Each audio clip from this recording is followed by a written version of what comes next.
Hello and welcome friends. बहुत बहुत स्वागत करता हूं आपका टैली प्राइम सीखने की सीरीज में। और ये वीडियो जो है एग्जाम्स चल रहे हैं तो क्लास 12 के बच्चों के लिए भी है, जो प्रोफेशनल्स हैं उनके लिए तो है ही है।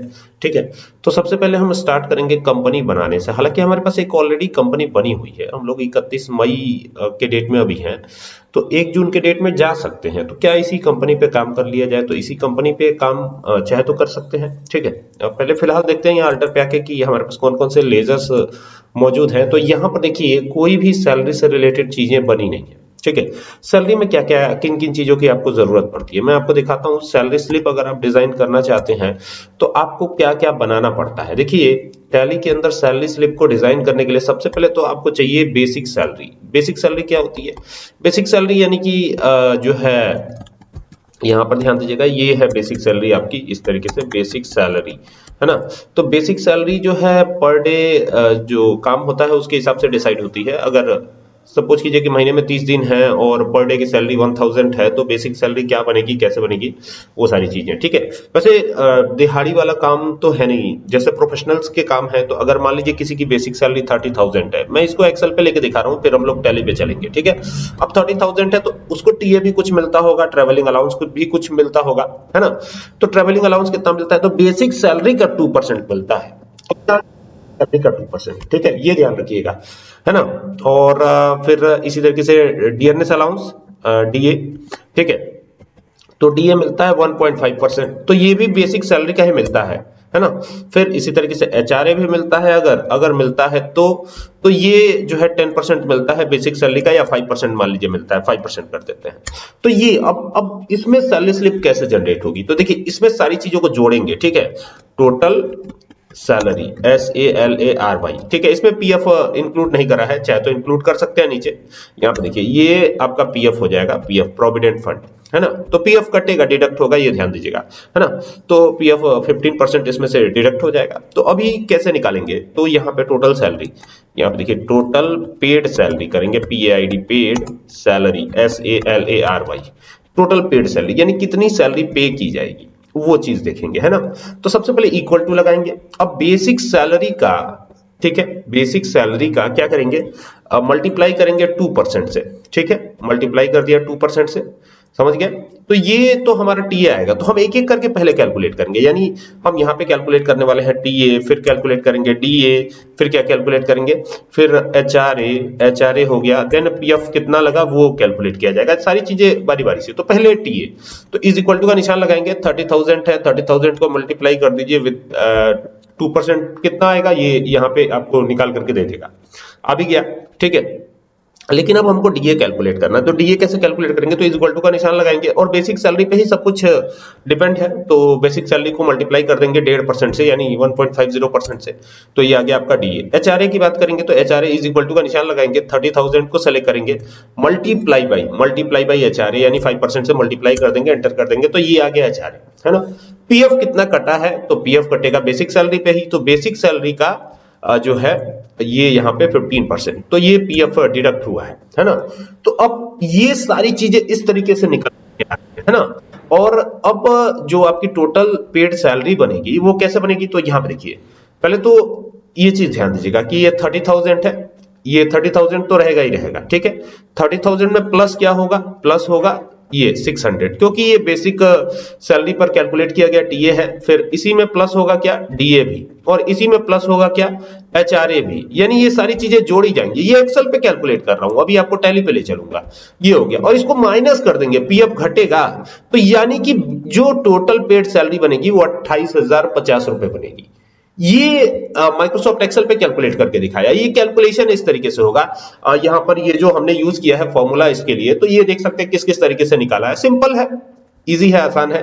आई होप कि आपको बात समझ में आई होगी। अब यही चीज आपको टैली पे जाना है तो थोड़ा सा मेहनत करनी पड़ेगी।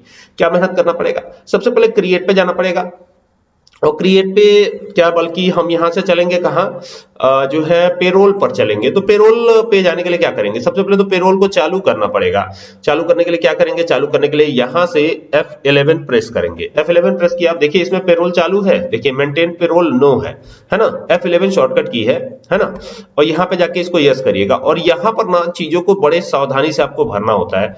तो ये यस रहेगा और ये भी यस रहेगा, तो दोनों यस रहेंगे और एंटर करिएगा। देन यहाँ पर कंपनी का आपका कोड आएगा, तो जो भी आपके कंपनी का कोड है, फिर अकाउंट ग्रुप कोड जो भी होता हो, फिर सिक्योरिटी कोड जो भी होता हो वो डाल दीजिएगा। फिर आएगा यहाँ पे कंपनी का जो स्टेट इंश्योरेंस होता है, हर कंपनी जो है इंश्योरेंस भी करवाती है, हालांकि हमने यहाँ पर इंश्योरेंस ऐड नहीं किया है एक्सेल पे जो बनाया है ना।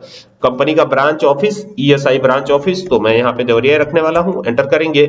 30 डेज का नहीं बल्कि 25 डेज रख लेते हैं क्या, 30 डेज रखते हैं, 30 डेज, ठीक है।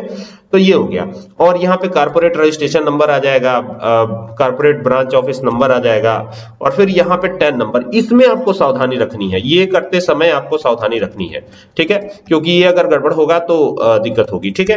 तो ये देखिए ये बताएगा कि 4 इसमें अल्फाबेट होना चाहिए, 5 न्यूमेरिक होना चाहिए और 1 अल्फाबेट होना चाहिए, इसी तरीके का फॉर्मेट। तो 4 अल्फाबेट हो गए, 1 2 3 4 5 न्यूमेरिक हो गए और 1 अल्फाबेट। तो अब ये सही हो गया, और यहाँ पे जो 10 रजिस्ट्रेशन नंबर है वो आप एंटर कर लीजिएगा, है ना। इनकम टैक्स सर्किल वार्ड, ये इसमें फिलहाल मैं इसको स्किप करता हूं। अगर आप गवर्नमेंट एम्प्लॉय तो गवर्नमेंट रखिए, अदरवाइज आप अदर भी रख सकते हैं, तो यहाँ पे अदर ही कर देते हैं, है ना। तो ये branch office name, division name जो भी है देवरिया कर दिया हमने, और मिस्टर एक्स कर देते हैं, मिस्टर एक्स वाई, है ना। और यहाँ पे सन ऑफ डॉटर ऑफ जो भी है वो डाल दीजिएगा, और पैन नंबर आपका सही आना चाहिए इनका जो भी है, ठीक है। तो यहाँ पे पैन नंबर डाल देता हूं, ये हो गया पैन नंबर। अब ये पेरोल हमने चालू कर लिया, तो ये चालू करने का प्रोसेस रहा, ठीक है। एक्सेल जैसे आसान नहीं है, ठीक है, जैसे एक्सेल में आसानी से आपने कर लिया है ये सारी चीजें, वैसे यहाँ पे नहीं है, यहाँ पे चीजें चेंज है ना। तो ये अभी पेरोल चालू हुआ, अभी सारे पे हेड्स बनाने हैं, सारी चीजें करनी है। चलते हैं सीधा वी बटन प्रेस करके बाउचर में जाने के लिए क्या करना है, देखिए यहाँ पे वी हाईलाइट है। आप नीचे आते हैं तो देखिए यहाँ पर ये बैलेंस शीट है हमारा, तो यहाँ पे देखिए ये वी हाईलाइट है ना, तो आपको बाउचर में जाने के लिए वी प्रेस करना है। वी प्रेस करके अब देखिए यहाँ पर बहुत सारे बाउचर्स नजर आएंगे, लेकिन कहीं भी पेरोल बाउचर तो नजर ही नहीं आ रहा है, तो अदर बाउचर पे जाके क्लिक करना, या F10 शॉर्टकट की होती है उसको प्रेस कर सकते हैं, ठीक है। और सबसे पहले ना हमको अटेंडेंस बनानी है, एम्प्लॉय कितने दिन प्रेजेंट रहा, ये अटेंडेंस तो बनानी पड़ेगी। तो यहाँ पे जाना पड़ेगा और क्रिएट पे जाना पड़ेगा, और क्रिएट पे जाएंगे तो ये एम्प्लॉय का नाम आएगा। तो पहला एम्प्लॉय राम, एंटर करेंगे और यहाँ पर डेट चेंज, ज्वाइनिंग कब से हुई है, 1 तारीख से हुई है, ठीक है। तो अगर मान लीजिए यहाँ पे चेंजेस मैं कर देता हूं, जैसे मान लीजिए यहाँ पे मैं चेंज कर रहा हूं, जैसे मान लीजिए इनकी ज्वाइनिंग हुई 1 जो है मई को ज्वाइनिंग हुई, 1/5/2023 को ज्वाइनिंग हुई, 2024 को ज्वाइनिंग हुई, जो भी है 2025 को ज्वाइनिंग हुई, तो ये हो गया, है ना। ये दिखाने के लिए 2025 लिया है, करंट डेट तो अलग ही है ना, 2026 चल रहा है। तो ये हो गया। अब यहाँ पे इनकी सैलरी की डिटेल को डिफाइन करना, तो यस कर दीजिएगा, ठीक है। क्योंकि मैं यूज कर रहा हूँ एजुकेशनल मोड, तो इसमें थोड़ी सी दिक्कत हो सकती है। तो बाकी यहाँ पे क्रिएट पे जाके और फिर यहाँ पर जो है डिटेल बनेगी, पे हेड बनेगा। तो पहला पे हेड होता है बेसिक सैलरी, SALARY, तो ये हो गया बेसिक सैलरी, और एंटर कर देंगे, एंटर करेंगे। और यहाँ पे अर्निंग फॉर एम्प्लॉइज होगा, ये फिक्स्ड ही रहता है जनरली, वही दिहाड़ी वाली बात है। अगर वेरिएबल रखेंगे तो दिहाड़ी वाला हो जाएगा। तो ये इनडायरेक्ट एक्सपेंस में आता है, एंटर करेंगे। और ग्रेजुएटी मिलेगी नहीं मिलेगी ये सब देख लीजिएगा, अगर चाहिए तो यस कर सकते हैं, अदरवाइज कोई दिक्कत ही नहीं है, ठीक है। तो इसको यस कर दीजिए, ठीक है। और बाकी इनकम टैक्स डिटेल अल्टर करना है नहीं करना है ये देख लीजिए, फिलहाल छोड़ देते हैं इसको, ठीक है। ये जो बेसिक सैलरी होगी वो किसके बेस पे मिलेगी, ऑन अटेंडेंस के बेस पे, अगर प्रेजेंट रहे तो ही मिलेगी। और ये जो पहला वाला है ना, अटेंडेंस ऑब्लिक लीव विद पे, अगर लीव लेते हैं, चूंकि हमको 30 डेज वर्किंग डेज रखा है हमने, तो इस वजह से हम इसको नॉट एप्लीकेबल रख रहे हैं। और लीव विद पे, लीव विदाउट पे है, तो अगर एब्सेंट हुए तो यहाँ पे मैं LEAVE लीव बना देता हूं, ठीक है। एंटर करेंगे और डेज वाइज कटेगा पैसा, है ना। लेकिन बेसिक सैलरी मिलेगी कैसे, तो ये मंथ वाइज मिलेगी। तो यहाँ पे ये मंथ रखिएगा और बाकी कैलेंडर पीरियड रखते हुए इसको एक्सेप्ट करा लीजिएगा। यहाँ पर आपको फिल करना पड़ेगा, 30,000 मान लीजिए बेसिक सैलरी है, 30,000 यहाँ दे दिया हमने। यहाँ से जाएंगे ना तो क्रिएट पे जाएंगे और देन यहाँ पे टीए, तो ये टीए कर दिया हमने, एंटर करेंगे। और यहाँ पे अर्निंग फॉर एम्प्लॉइज ये फिक्स्ड ही रहेगा, और ये इनडायरेक्ट एक्सपेंस रहेगा, है ना।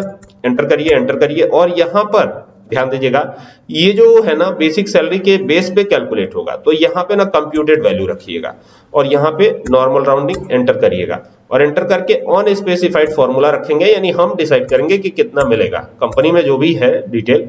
तो मतलब जीरो से लेकर, अब यहाँ पे अमाउंट कुछ भी पड़ा नहीं है ना, अमाउंट कुछ भी पड़ा नहीं है, मतलब जीरो से लेकर अगर 20,000 तक सैलरी है, 20,000, अब 20,000 से कम क्या ही मिलेगा, तो ये हो गया। तो यहाँ पे टीए मिलेगा 1% का, ठीक है। और अगर उससे ज्यादा है, और 25,000 तक है, कहां तक है, 25,000, यहाँ पे मैं अमाउंट डाल रहा हूँ 25,000, यहाँ पे ऊपर मैंने कुछ भी नहीं डाला, यहाँ पे देखिए ये वाला सेक्शन खाली छोड़ा है, इसका मतलब जीरो से स्टार्ट है और ये 1.5% हो जाएगा, ये 1.5 हो गया। अब 25,000 से चाहे जितना ज्यादा हो, आपको टीए कितना मिलेगा, 4% का मिलेगा, उससे ज्यादा नहीं मिलेगा, ठीक है। तो यहाँ पे 4% का टीए हमने कर दिया है, ठीक है। वहां पे 2% रखा है, जो एक्सेल वाला में किया है शायद 2% रखा है, तो हाँ बिल्कुल 2% ही रखा हुआ है, यहाँ पे हमने 4% कर दिया, ठीक है। अब यहाँ पे एचआरए की बात आती है, तो एचआरए हाउस रेंट अलाउंस बोलते हैं इसको, एंटर करेंगे, फिक्स्ड ही रखेंगे इसको भी, इनडायरेक्ट एक्सपेंस रखेंगे, एंटर करेंगे। यहाँ पर अलग एक हम कर देते हैं, यहाँ पे देखिएगा ये फ्लैट रेट कर देते हैं हम, है ना, और ये मंथली मिलेगा, डेली तो मिलेगा नहीं, ठीक है। और इसमें बेसिक सैलरी का हमने सहारा नहीं लिया है, तो यहाँ पे फ्लैट रेट किया हुआ है हमने, है ना, एचआरए। तो कितना मिलेगा, 3,000, 4,000, कितना मिलेगा, 4,000 कर देते हैं, 4,000, ठीक है, ये हो गया। इसके बाद से अब पीएफ, तो पीएफ तो कैलकुलेट होगा, तो अल्ट के साथ सी प्रेस करके पीएफ यहाँ पे टाइप कर लीजिएगा, अल्ट के साथ सी प्रेस करेंगे तो पीहेड वाला जो विंडो है वो ओपन हो जाता है। अब यहाँ पे एंटर करिएगा, ये अर्निंग नहीं होता है, ये डिडक्शन होता है, और एम्प्लॉय स्टेट्यूटरी डिडक्शन होता है ये, ठीक है। तो ये हमने कर लिया। अब बाकी यहाँ पे देखिए, यहाँ पे पेंशन स्कीम आ रहा है, जो भी चीजें हैं पीएफ अकाउंट नंबर में चला जाएगा। अब ये किस में जाएगा, ये जाएगा करंट लायबिलिटी। क्या होगा इसमें, ग्रुप क्या होगा, ड्यूटीज एंड टैक्सेस नहीं, करंट लायबिलिटी, ठीक है। करंट लायबिलिटी रखिएगा, बाकी चीजों को यस रखिएगा, सारी चीजें सही है ना।